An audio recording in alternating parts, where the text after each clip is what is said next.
Mutiara Hikmah Official, menyingkap hikmah di balik sunnah.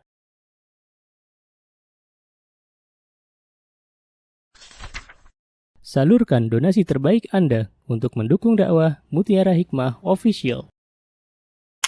Mari siapkan bekal akhirat kita. Jangan lewatkan kesempatan emas ini. Ayo kita berkontribusi dalam program pembangunan Masjid Mutiara Hikmah yang dibina langsung oleh Ustadz Hanan Yasir MA dan Ustazah Imro'atul Azizah. Raih pahala umroh setara haji dalam program Umroh Iktikaf Ramadan di tahun 2026. Perjalanan penuh makna, bimbingan penuh ilmu bersama Ustadz Hanan Yasir MA dan Ustazah Imro'atul Azizah. Tempat terbatas, daftarkan diri Anda sekarang juga. Jangan lewatkan sensasi umroh full faidah plus daurah fikih hijrah di bulan Syawal tahun 2026 bersama Ustadz Hanan Yasir MA dan Ustazah Imro'atul Azizah.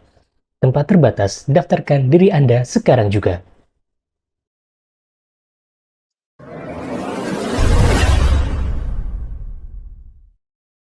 Akhwati fillah rahimani wa rahimakumullah. Hari ini insyaallah kita akan belajar bersama-sama. Ya, kita judulnya belajar bareng ya ibu-ibu, tentang sebuah tema yaitu bencana lisan, wabil khusus bagi kita para muslimah. Baik, ibu-ibu yang saya cintai karena Allah, ketahuilah bahwa lisan, semua punya lisan? Alhamdulillah. Lisan ini adalah bagian dari nikmat yang Allah Azza wa Jalla berikan kepada kita.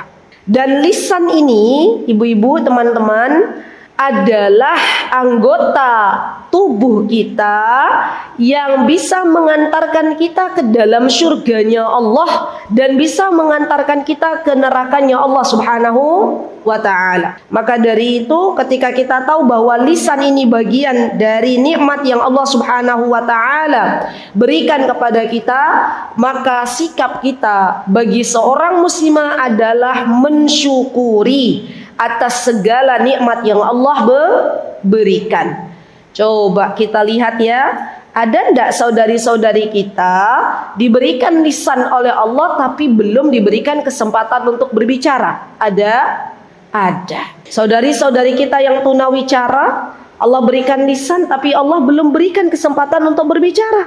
Dan di antara sekian banyak hamba Allah, kita yang dipilih oleh Allah Subhanahu wa ta'ala untuk diberikan lisan dan juga diberikan kesempatan untuk berbicara. Maka mari kita bersama-sama mengucapkan Alhamdulillah. Ya, jadi bahagia itu simpel ibu-ibu. Sesimpel kita melihat nikmat-nikmat Allah yang Allah berikan ke dalam diri kita. Kita bisa melihat, itu nikmat. Kita bisa mendengar, itu nikmat. Kita bisa berbicara, itu nikmat. Namun ingat, segala apa yang Allah berikan kepada kita dari segala nikmat pasti akan kita pertanggungjawabkan di akhirat nanti. Kita semuanya akan meninggal dunia, kita semuanya akan kembali kepada Allah, dan kita semuanya akan berdiri di hadapan Allah mempertanggungjawabkan segala nikmat yang Allah berikan kepada kita. Bahkan di dalam Al-Quran disebutkan, ibu-ibu boleh dibuka silahkan, di dalam surah Qaf ayat 18. Silahkan dibuka surah Qafnya. Surat Qaf ayat 18. Ya, yang ada Al-Quran boleh dibuka, silahkan. Surat Qaf ayat 18. Sudah dibuka semuanya? Oke, baik. Ya, saya bacakan G. A'udzu billahi minasy syaithanir rajim. Bismillahirrahmanirrahim. Saya baca dari ayat 17.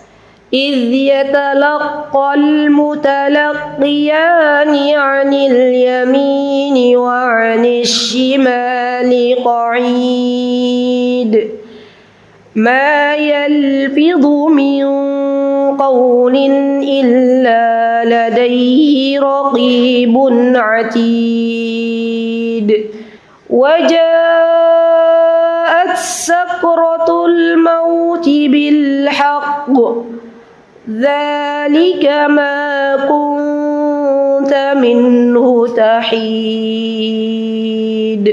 Lihat ibu-ibu, apa kata Allah ketika kita sudah sampai pada ajal kita, maka kita akan didatangi oleh malaikat yang berada di samping kanan kiri kita. Dan malaikat-malaikat inilah yang diberikan tugas oleh Allah Azza wa Jalla untuk mencatat setiap apa yang keluar dari lisan kita. Subhanallah. Jadi ada malaikat yang ditugaskan oleh Allah wabil khusus untuk mencatat setiap apa yang keluar dari lisan kita. Dan kita harus percaya ini, karena ini bagian dari mengimani para malaikatnya Allah. Jadi iman kepada malaikat ini bagian dari rukun iman. Maka kita sebagai orang yang beriman harus meyakini bahwa di setiap ucapan yang kita ucapkan itu ada malaikat yang mencatat dengan teliti. Ya subhanallah. Maka dari itu tidak ada satupun ucapan yang kita ucapkan luput dari catatan malaikat. Dan juga tidak ada apa yang terdapat di dalam diri kita, baik yang kita ucapkan maupun apa yang terlintas dalam hati kita, kecuali semuanya diketahui oleh Allah Subhanahu wa ta'ala. Baik, maka hati-hati ibu-ibu ketika kita mengucapkan sebuah ucapan, karena sesungguhnya lidah ini tidak bertulang. Gimana? Coba bayangkan kalau lidah ini bertulang, mungkin kita susah berbicara. Tapi atas hikmah dari Allah, Allah jadikan lisan kita, lidah kita tidak bertulang. Namun ternyata lidah ini ketika tidak bertulang itu adalah ujian dari Allah Subhanahu wa ta'ala. Apakah yang kita keluarkan dari lidah kita akan berpahala di sisi Allah, atau justru yang kita ucapkan justru akan menyeret kita ke dalam nerakanya Allah Subhanahu wa ta'ala.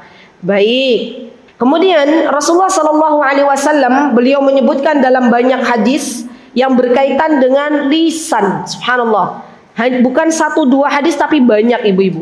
Di antaranya apa kata Rasulullah SAW? Rasulullah SAW mengatakan bahwa di antara yang menyebabkan banyaknya manusia masuk ke nerakanya Allah itu disebabkan karena lisannya. Subhanallah. Subhanallah. Jadi bukan karena perbuatannya, tapi ternyata karena lisannya. Sampai-sampai suatu hari Rasulullah SAW diperlihatkan oleh Allah Subhanahu wa ta'ala tentang banyaknya wanita yang menghuni nerakanya Allah Subhanahu wa ta'ala. Maka para sahabat pun bertanya kepada Rasulullah SAW, ya Rasulullah, kenapa para wanita mayoritas berada di neraka? Apakah mereka tidak beriman kepada Allah? Apakah mereka tidak beriman kepada Rasulullah? Maka kemudian Rasulullah SAW mengatakan, wanita-wanita yang berada di nerakanya Allah adalah wanita-wanita yang mengkufuri apa-apa yang diberikan oleh suaminya. Dan tidaklah wanita yang mengkufuri nikmat yang diberikan oleh Allah melalui suaminya kecuali dengan lisannya. Ya, sampai-sampai Rasulullah menggambarkan begini ibu-ibu. Kata Rasulullah, wahai para sahabat, nih ya, ini bukan saya yang berkata tapi Rasulullah. Kata Rasulullah, wahai para sahabat, para wanita itu ya ketika kalian berbuat baik kepada mereka ya sepanjang hidup wanita ini, kemudian suatu hari ada perkataan atau perbuatan kalian yang membuat para wanita itu nggak nyaman, maka di antara wanita ini pasti akan berkata, wahai suamiku, engkau tidak pernah berbuat baik kepadaku dan kepada anak-anakku. Wanita-wanita ini melupakan kebaikan jasa yang telah diberikan oleh suaminya selama ini. Kira-kira Bu, zaman sekarang ada nggak para istri yang berkata demikian kepada suaminya? Ada nopo banyak nih? Banyak. Ya kalau istrinya lagi mangkel sama suaminya, lagi mboten rukun sama suaminya, Apakah ucapannya kemudian bilang begini, bebebku, cintaku, belahan jiwaku, matur nuwun nggih, selama ini sudah berbuat baik kepadaku. Apakah begitu ucapannya? Mboten. Ucapannya gimana? Jujur ini ibu-ibu warga Yogyakarta. Kalau orang Surabaya bilang sampean iki. Ya, itu orang Surabaya tuh ya. Bilang ke suaminya kadang sampai kalau lagi marah bilang sampean gitu ya. Kalau orang Jogja masih mending. Jogja bilangnya gimana? Panjenengan. Ya. Nggak pernah berbuat baik kepadaku dan kepada anak-anakku. Kira-kira ada nggak terlontar kalimat ini dari lisan seorang istri yang sedang marah kepada suaminya, ibu-ibu? Ada. Maka dari itu ingat, tolong diingat-ingat pesan saya. Seberapapun kesal kita kepada suami kita, karena memang kadang Masya Allah ya, kita dalam hidup itu, dalam pernikahan terkadang kita pengennya ideal 100% itu tidak ada masalah, tapi terkadang ada ujian juga. Maka kalau kita mendapati suami kita misalnya ya tidak sesuai dengan harapan kita, jaga lisan kita, jaga sikap kita. Jangan sampai kalimat yang keluar dari lisan kita akhirnya membuat suami kita nggak ridho. Jangan sampai kalimat atau kata-kata yang keluar dari lisan kita membuat Allah tidak suka. Contoh lagi, misalnya nih ibu-ibu, ada nggak ibu-ibu di sini yang punya suami kalau habis mandi anduknya nggak ditaruh di tempatnya yang seharusnya? Banyak, Masya Allah. Lah ditaruhnya di mana? Depan pintu, di atas kasur gitu ya, Masya Allah. Baiklah, ibu-ibu kalau menemukan kondisi demikian, apa yang terucap dari lisan ibu-ibu? Astagfirullah, Masya Allah, solihah semuanya, Masya Allah. Bilang ke suaminya kebiasaan jelek gitu. Atau gimana ibu-ibu? Saya tuh insya Allah istri solihah ustazah. Ya, saya ambil handuk suami saya letakkan di tempat yang semestinya. Tapi saya sambil ngomel-ngomel. Kira-kira ada nggak yang begitu? Ada, subhanallah. Ujian bu, saya itu ujian. Jadi kadang tuh subhanallah ya, di dunia ini yang namanya manusia, pasangan hidup tuh nggak ada yang sempurna. Karena kesempurnaan itu milik Allah. Jangan terlalu banyak nonton drama sinetron, ya, apalagi sinetron atau drama Korea. Karena di drama-drama tersebut itu sudah dipilih bagaimana ya mereka menjalankan aksinya masing-masing, menjalankan perannya masing-masing untuk menjadi pasangan yang harmonis. Walaupun pada kenyataannya mereka yang seringkali ya berperan drama-drama Korea itu yang kayak harmonis itu ternyata dalam kehidupan nyatanya gak harmonis. Maka dari itu di antara sikap kita ketika kita menemui kekurangan para suami kita, kita katakan ya Allah alhamdulillah ini sumber pahala bagi saya. Masya Allah. Kira-kira kita mengucapkan alhamdulillah nopo alhamdulillah nggih Bu? Alhamdulillah, alhamdulillah, Masya Allah. Baik, berarti kajiannya selesai ya. Kan ibu-ibu udah solihah semua tadi. Katanya kalau melihat kekurangan suami sudah mengucapkan alhamdulillah, Masya Allah. Baik. Kemudian ibu-ibu, nah ini nih kaidah dalam berucap. Rasulullah SAW mengatakan, "Man kana yu'minu billahi wal yaumil akhir, falyaqul khairan aw liyasmut." Nah, kata Rasulullah, barang siapa yang beriman kepada Allah dan hari akhir, berarti ini dikaitkan dengan iman. Maka hendaklah ia berbicara yang baik atau diam. Sudah nggak ada pilihan lain. Kalau mau berbicara, bicaralah yang baik-baik. Kalau belum bisa bicara yang baik, langkah selanjutnya adalah diam. Kenapa Ustazah kok diam? Ya, diam ini lebih menyelamatkan jiwa kita, lebih menyelamatkan hidup kita. Ya, karena ketika kita sudah berucap sesuatu yang salah, ketika kita sudah mengatakan dengan kata-kata yang menyakitkan saudara kita, maka apa yang sudah kita ucapkan tidak bisa kita tarik kembali. Ya, Masya Allah. Jadi ibu-ibu berhati-hatilah dalam berbicara. Para ulama zaman dahulu kala, mereka itu adalah orang-orang yang sangat luar biasa dalam berhati-hati. Hati-hati dalam apa Ustazah? Dalam berbicara. Mereka itu senantiasa berpikir terlebih dahulu ketika akan berucap. Beda dengan kita zaman sekarang. Ya, kita zaman sekarang berucap dulu baru berpikir atau berpikir dulu baru berucap. Yakin? Katanya berpikir dulu baru berucap. Keren, Masya Allah. Tapi rata-rata kan biasanya kita berucap dulu baru berpikir. Kita nulis dulu di komentar-komentar baru kita berpikir. Subhanallah. Padahal kaidahnya pikir dulu baru apa? Baru kemudian kita berucap. Ya, baik. Berarti kaidahnya sudah jelas ya ibu-ibu. Kalau memang kita nggak bisa berkata-kata yang baik, maka diam. Bahkan ya Masya Allah ibu-ibu, ketika kita berbicara yang baik, ketika kita bisa berbicara yang bagus, maka perkataan baik ini dihitung sedekah oleh Allah Subhanahu wa Ta'ala. Subhanallah. Jadi sedekah itu nggak harus pakai uang, sedekah itu nggak harus pakai harta. Tapi ketika kita mengucapkan kata-kata yang baik, maka Allah Azza wa Jalla tuliskan pahala untuk kita. Argo pahala kita naik, Masya Allah. Jadi kalau kita berucap yang baik, maka pahalanya akan dinaikkan oleh Allah Subhanahu wa Ta'ala. Dan kita tahu kita semuanya butuh pahala. Kita semuanya butuh bekal. Untuk apa bekalnya Bu? Untuk menghadapi hari setelah kita meninggalkan dunia yang fana ini. Kita butuh teman yang menemani kita di alam kubur. Kita butuh teman yang menemani kita ketika kita berada di akhirat. Dan tidak ada teman terbaik kecuali amal salih.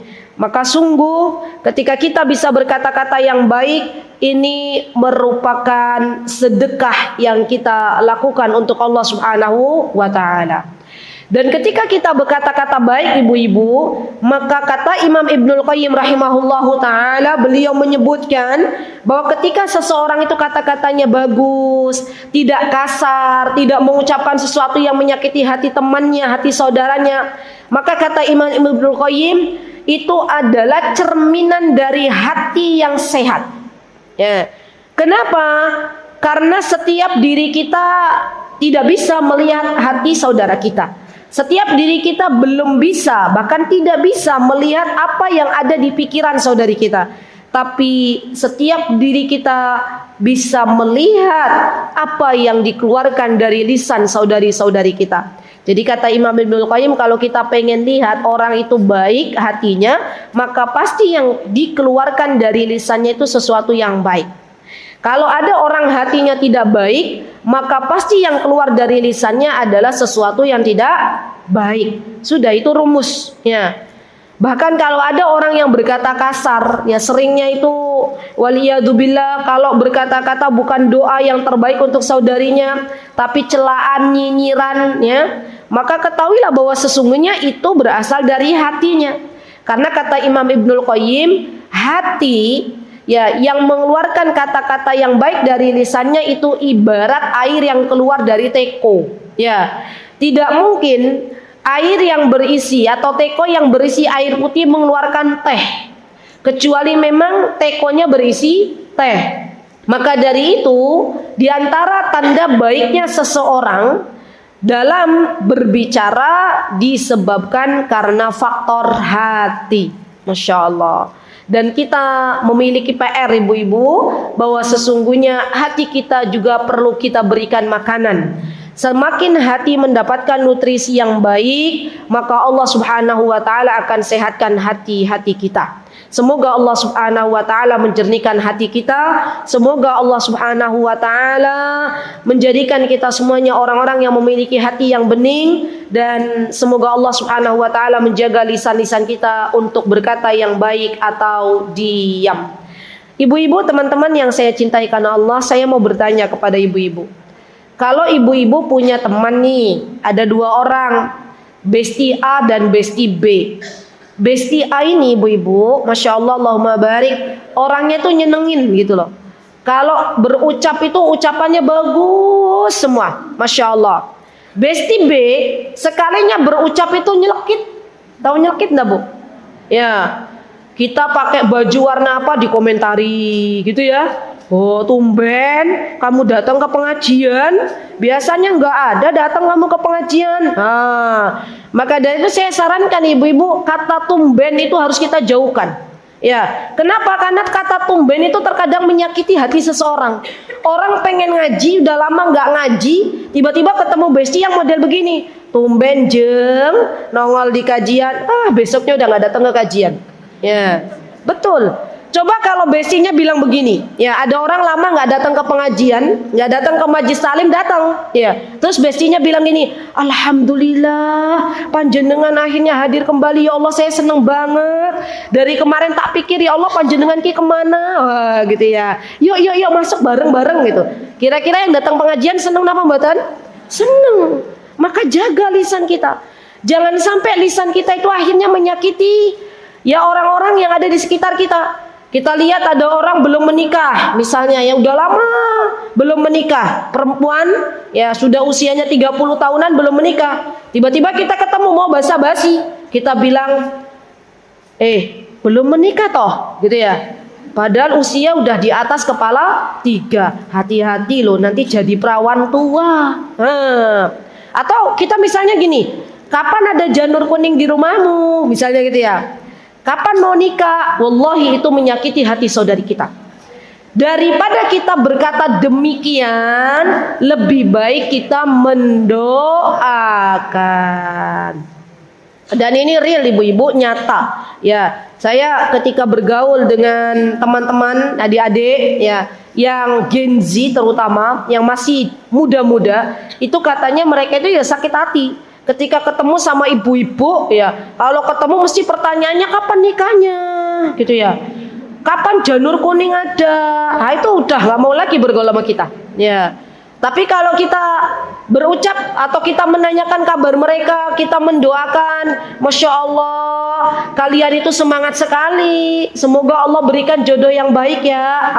Amin. Kan gitu ya ibu-ibu ya. Enak didengar. Ya. Atau contoh lagi nih ibu-ibu, kadang kita nggak bisa mengontrol lisan kita. Kita punya tetangga kita udah nikah ya belasan tahun, belum punya anak. Ya, kira-kira ucapan kita nopo bu? Mau basa-basi bu? Ucapannya apa? Kalau yang ucapannya nggak ngenakin gimana ucapannya? Kok belum punya mong-mongan? Kapan mong-mongannya? Ini eyang sudah kangen pengen nimang cucu, gitu ya misalnya. Ya.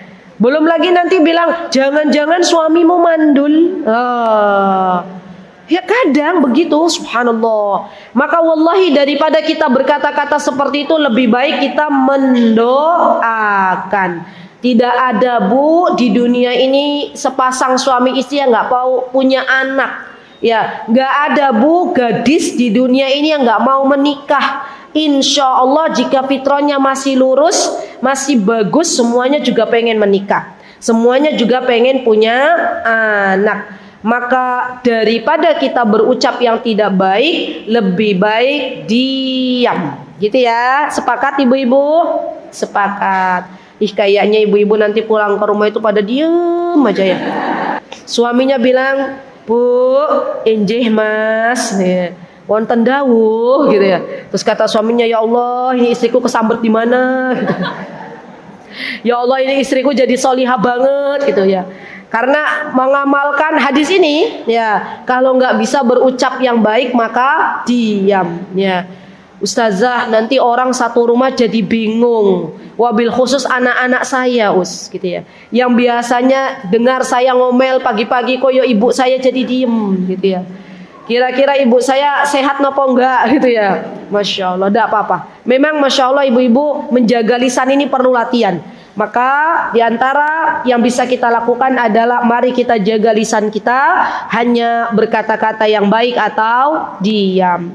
Baik, yuk kita belajar bentuk-bentuk bencana lisan yang sering menjerat muslimah. Hati-hati nih ya. Ustazah kok judulnya serem banget katanya ya. Serem banget ya, bencana yang menjerat muslimah gitu ya. Baik, pertama ibu-ibu, kira-kira apa ibu-ibu? Udah tahu belum? Kira-kira apa yang sering contoh real, contoh yang sering menjerat para muslimah? Misalnya apa ibu-ibu? Masya Allah, udah tahu jawabannya, ghibah. Betul. Gibah itu apa? Ngomongin orang, gunjingin orang. Ya. Coba yuk dibuka yuk dalam surah Al-Hujurat ayat 12. Boleh dibuka.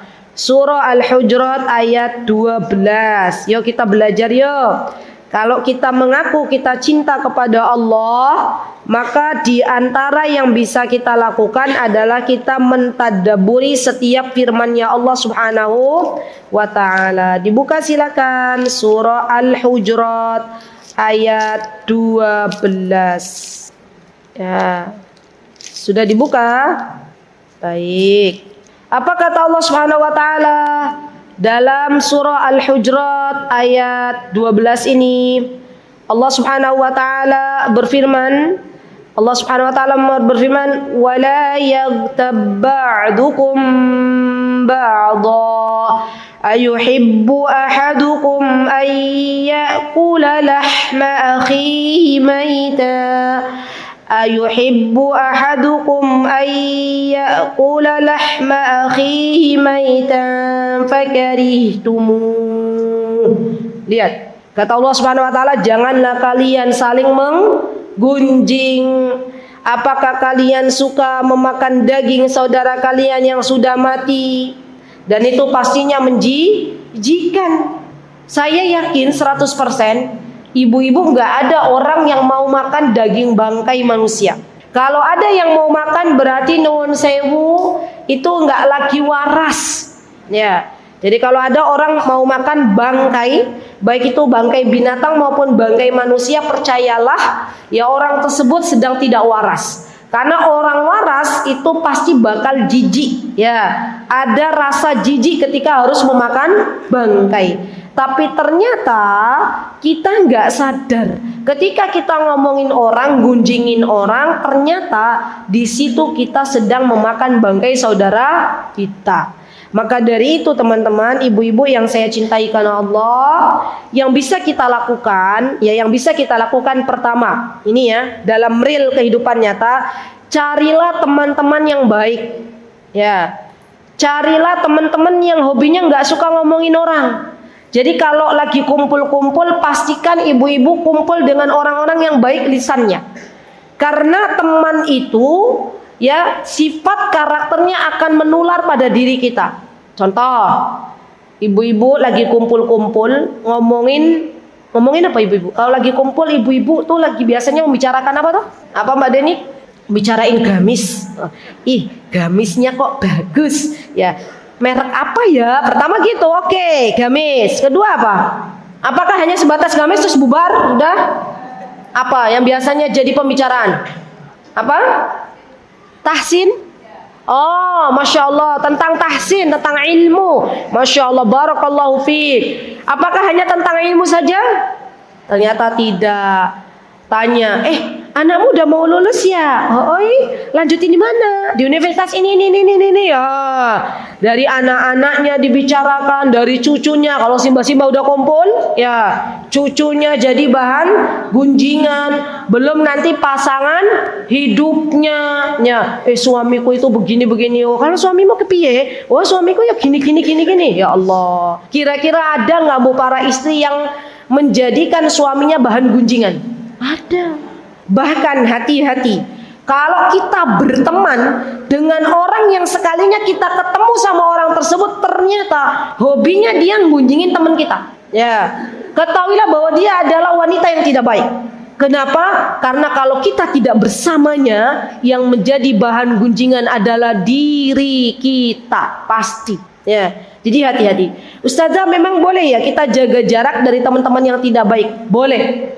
Ya. Kenapa? Karena Rasulullah SAW yang memerintahkan itu. Apalagi teman-teman ibu-ibu yang namanya kita kaum wanita, kaum hawa itu lebih dominan ke perasaan. Coba saya tanya deh panjenengan semua. Kalau sudah duduk ya dengan teman-teman wanitanya, di situ ada majlis ghibah ngomongin orang, ya teman-teman meninggalkan majlis ghibah tersebut, ya atau diam akhirnya menikmati, yo enggak apa-apa sih us, aku yo cuma jadi pendengar gitu ya. Atau teman-teman bilang, ya ibu-ibu ini udah masuk ngomongin orang loh, ya tobat. Atau yang mana? Yang pertama pergi, Atau yang kedua duduk nimbrung tetap mendengarkan, atau yang ketiga beramal ma'ruf nahi mungkar? Kira-kira teman-teman yang mana nih?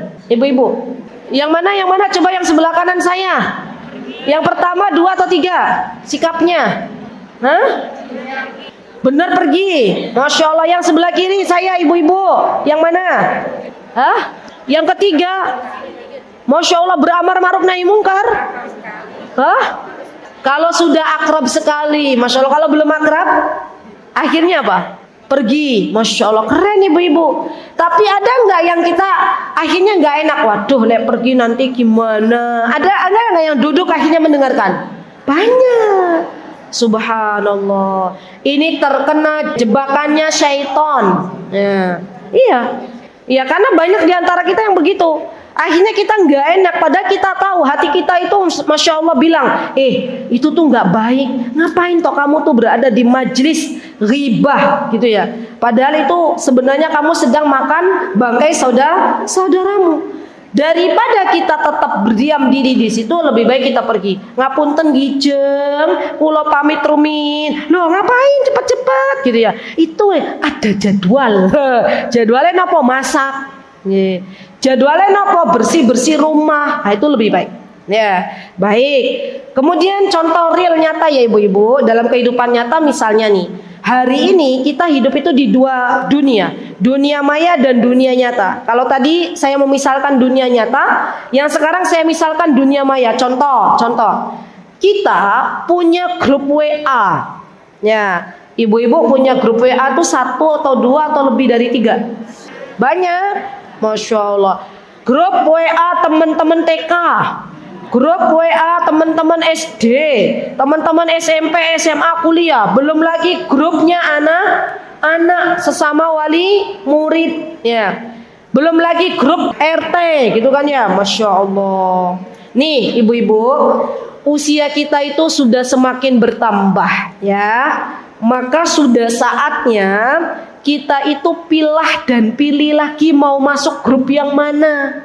Ya, kalau seandainya kita lihat di grup WA yang kita ada di dalamnya itu ternyata ya di situ di-share ya apa-apa yang ternyata subhanallah akhirnya menggunjingi pemerintah kita, akhirnya ngomongin saudara-saudara kita, akhirnya misalnya kita berbuat maksiat, lebih baik kita tidak berada di dalamnya. Ya, kenapa? Karena itu yang akan membuat hati kita semakin kotor. Gitu ya. Syukur-syukur kalau kita masih berada di dalamnya, kita beramar ma'ruf nahi mungkar. Ya, Masya Allah. Jadi kadang grup WA itu ibu-ibu ya termasuk bagian dari sarana untuk menggunjingi saudara kita. Baik.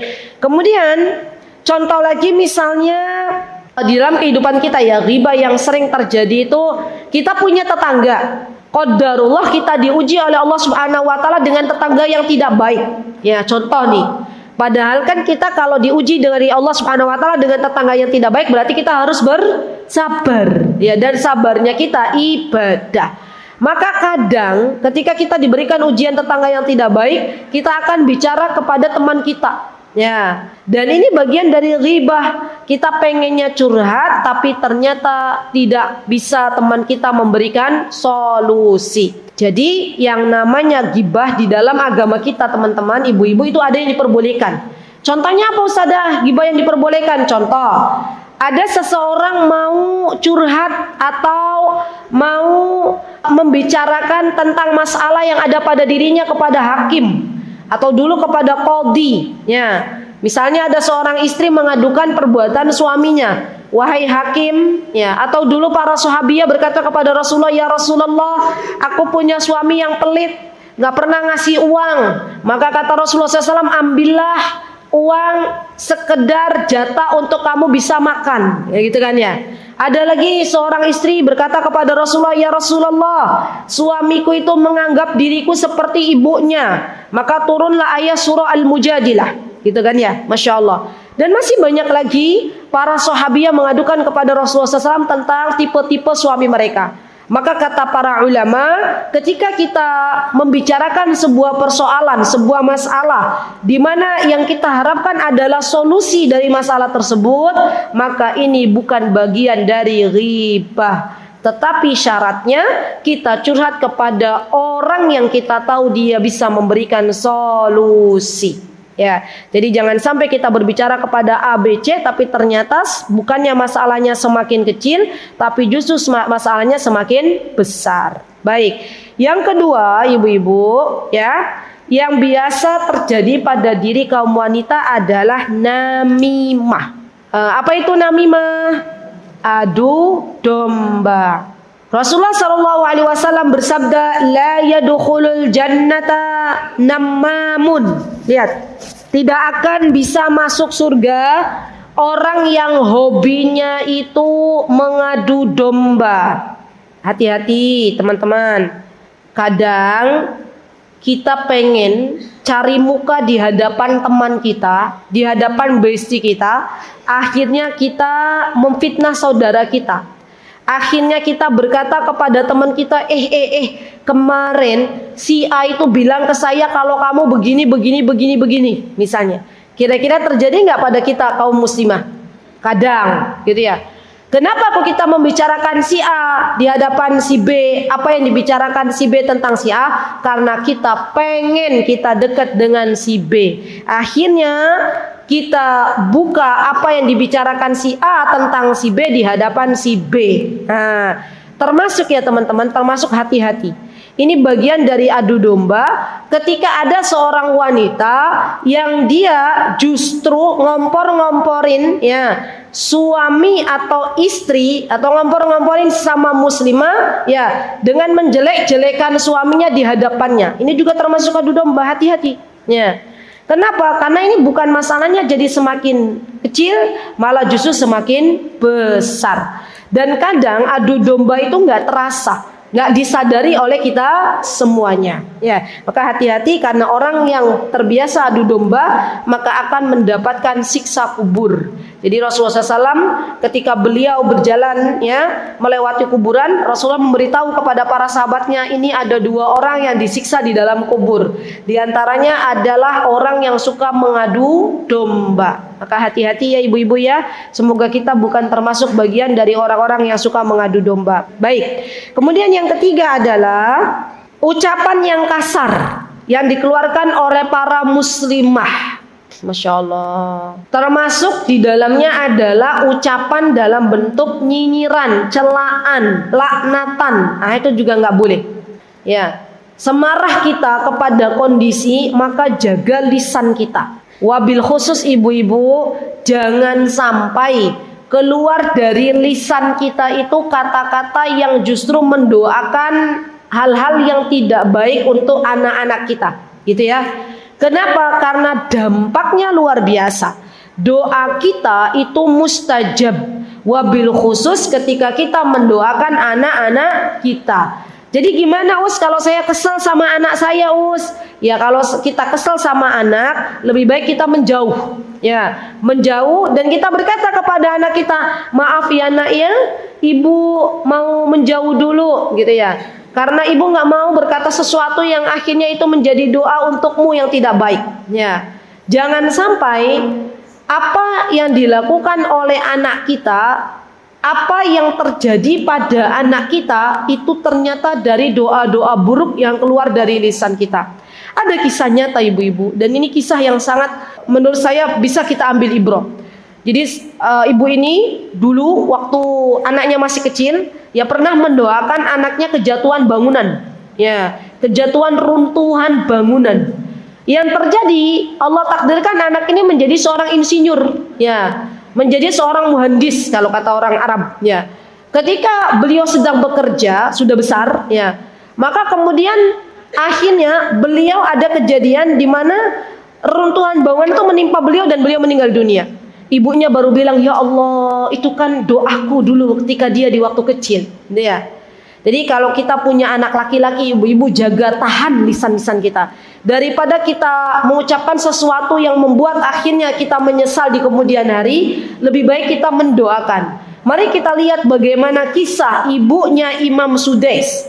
Syekh Abdurrahman Sudais, Imam Masjidil Haram. Ibu-ibu tahu? Ya.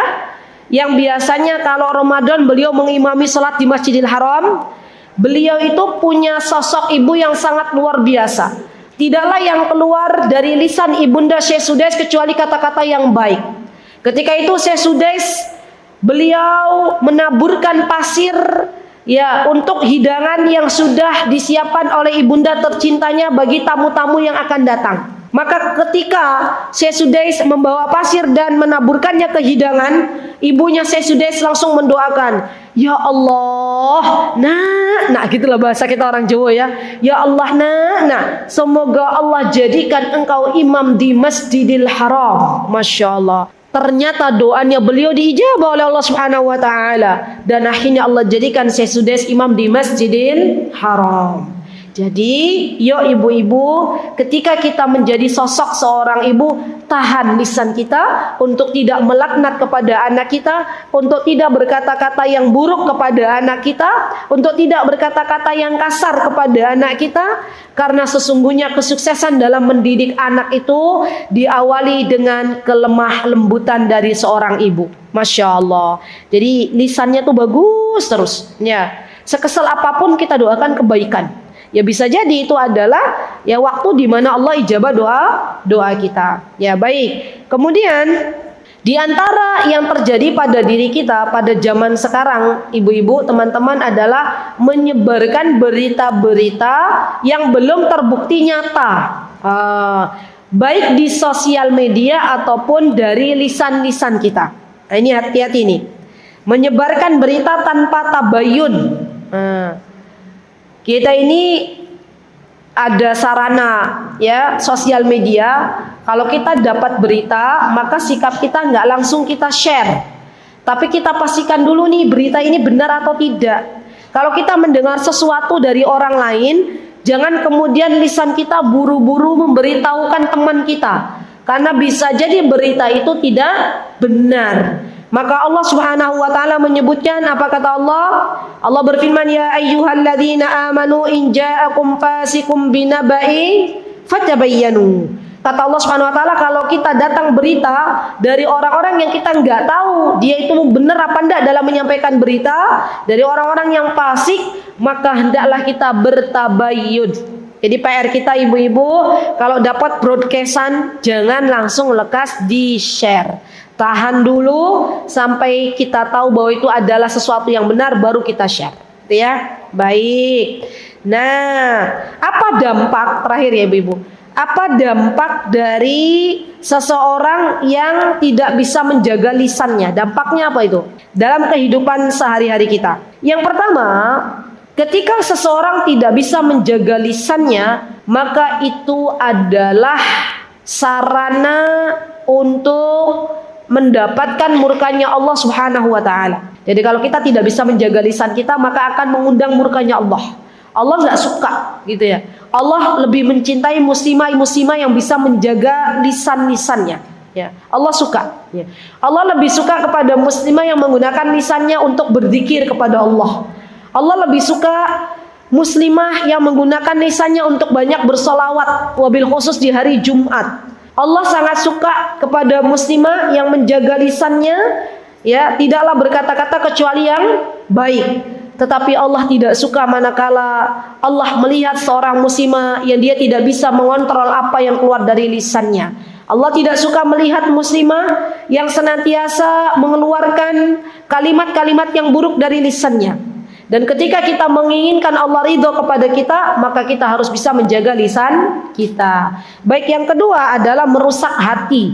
Jadi kata Imam Ibnul Qayyim, ibu-ibu, kalau setiap kali kita berbicara yang buruk, maka Allah Azza wa Jalla akan tuliskan sesuatu yang hitam di dalam hati kita. Ya, ada nuqtatus sauda, titik hitam di dalam hati kita. Semakin banyak kalimat yang buruk kita ucapkan, maka semakin banyak titik hitam yang ada di hati kita. Semakin nodanya banyak. Semakin noda itu banyak, semakin gelaplah hati kita.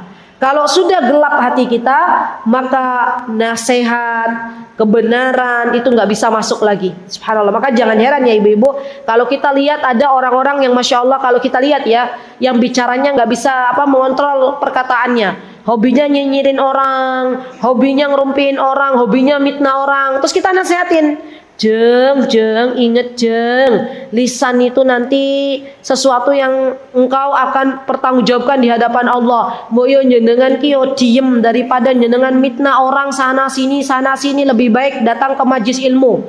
Jawabannya apa? Kalau orang yang hatinya gelap, apa jawabannya? Ngapain sih kamu sibuk mikirin kehidupan saya? Ya, lidah saya, gitu kan ya? Nah, ada nggak orang yang begitu? Ada. Udah urusin aja dirimu, sok suci. Kan jadi kita mau nasihatin kok malah dibilang sok suci gitu ya. Akhirnya kita mundur. Ya, subhanallah. Kalau menghadapi orang-orang yang seperti ini, ibu-ibu banyak-banyak didoakan. Ya, semoga Allah Azza wa Jalla mengampuni dosanya. Berarti dia hatinya sudah gelap. Baik, yang ketiga, lihat, menghilangkan keberkahan pada dirinya. Ya, subhanallah. Kita di kehidupan dunia ini, kita menginginkan barokah yang Allah datangkan pada diri kita.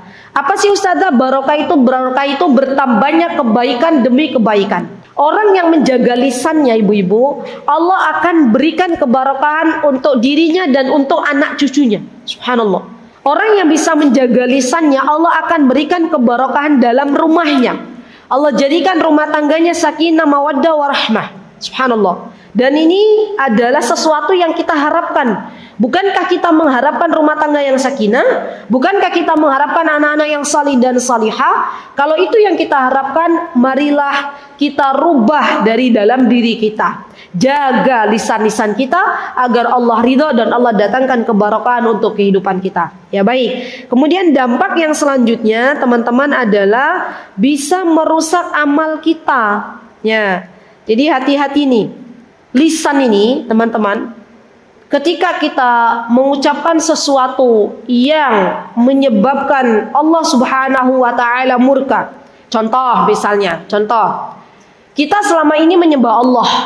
Tiba-tiba lisan kita ini kita berkata begini kepada Allah, ya Allah, misalnya nih, kita bilang begini, engkau tuh kok nggak adil banget sama kehidupanku. Kenapa? Ya aku diberikan ujian yang berat, saudariku tidak seberat ujian yang ia dapatkan daripada aku yang kau berikan ujian yang berat. Ya Allah, kenapa begini? Menyalahkan Allah, subhanallah. Itu yang akhirnya membuat ya amal-amal solih kita yang telah kita lakukan semaksimal mungkin jadi tidak diterima di sisi Allah Subhanahu wa taala. Ya, terkadang kita menduakan Allah, tapi kita tidak sadari itu menduakan Allah Subhanahu wa taala. Dan hati-hati ya Bu, kita yakin bahwa Allah itu Zat Ar-Razzaq yang Maha memberikan rezeki. Kita yakin bahwa Allah itu tidak pernah menyia-nyiakan diri kita. Kita yakin bahwa Allah itu pasti akan menolong kita. Maka jangan sampai keluar dari lisan kita sesuatu yang membuat Allah nggak suka, gitu ya. Jangan pernah membandingkan diri kita dengan kehidupan orang lain, karena sesungguhnya di setiap kali kita membandingkan diri kita dengan urusan orang lain, dengan apa yang orang lain lakukan, maka itu justru akan menyesakkan hati kita. Ketenangan hati itu berasal dari rasa qanaah, dari rasa kita menerima segala apa yang Allah berikan. Ketenangan hati itu muncul dari rasa bersyukur kepada Allah Subhanahu wa taala. Ketenangan hati itu muncul manakala kita ridho dengan ketetapan yang Allah Azza wa Jalla berikan kepada kita. Maka yuk bismillah, mari kita bersama-sama ibu-ibu menjaga lisan-lisan kita untuk mengucapkan sesuatu yang baik-baik saja demi mengharapkan ridhonya Allah Subhanahu wa taala. Dan ketika Allah sudah ridho, maka harapan kita semoga kita semuanya dimasukkan ke dalam surganya Allah Subhanahu wa taala. Semoga Allah Subhanahu wa taala menjadikan kita semuanya wanita-wanita yang salihah. Semoga Allah Subhanahu wa taala memberikan kepada kita keistiqomahan untuk menjaga lisan-lisan kita. Semoga Allah Subhanahu wa taala memasukkan kita ke dalam surga Firdaus, dan semoga Allah Azza wa Jalla memasukkan ke dalam surga Firdaus tanpa hisab dan tanpa azab. Amin Allahumma amin. Itu yang bisa saya sampaikan. Aqulu qauli hadza wastaghfirullah li wa lakum wa akhiru da'wana alhamdulillahi rabbil alamin. Wassalamualaikum warahmatullahi wabarakatuh. Mutiara Hikmah Official, menyingkap hikmah di balik sunnah.